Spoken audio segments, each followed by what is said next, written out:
Hey guys, it's Dan with Better Bodybuilding. I hope you all are doing good. Today I want to answer the question, are you overtraining? And I've gotten a few messages this week specifically on this subject, and I really wanted to answer that question. I wanted to define what overtraining is. Is it something you have to be concerned about? Does it really exist? And what you kind of can do to fix the problem. So the first thing I want to say is yes, overtraining is a problem. It does happen. People do it all the time. I continue to do it unintentionally sometimes. I don't keep track of my workouts good enough. It's a very common mistake, and I'll tell you why. Because to really know if we're overtraining, we have to know what overtraining is. A simple definition I've given it in my workout routine, and this is one of many you can probably define it as, is you're breaking down the muscle, you do a good job of breaking down the muscle, and you're not giving it enough time to recover. And this could be everything from not enough nutrition, not enough sleep, or you're just working the muscle too much and not giving it enough time. So the way I want to answer this question is probably going to be in a few different ways. One of them is overtraining in general. The first big thing we think about is rest time. How much rest do we really need for our muscles and to have them recover properly?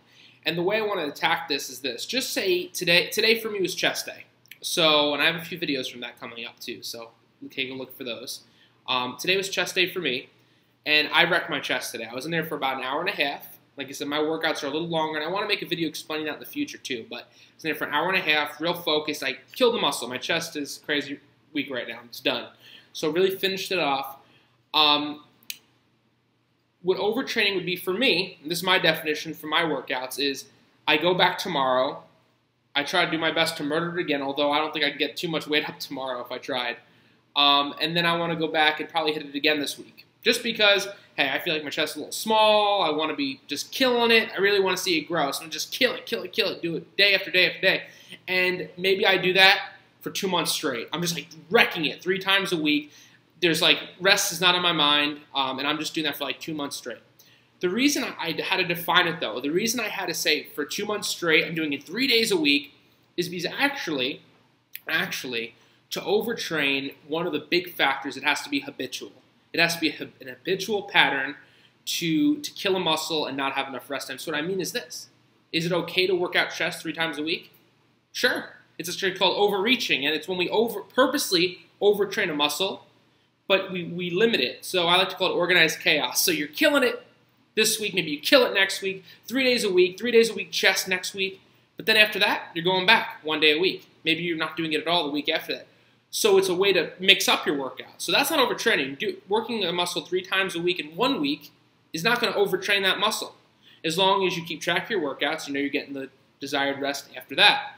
So, like I said, overtraining has to be habitual to be overtraining. Second thing I wanted to tell you and share from my own experience is that with overtraining, it could also be something that it's not intended to do in the first place. So I hear a lot of people in the gym, they go, today I'm going to go really heavy.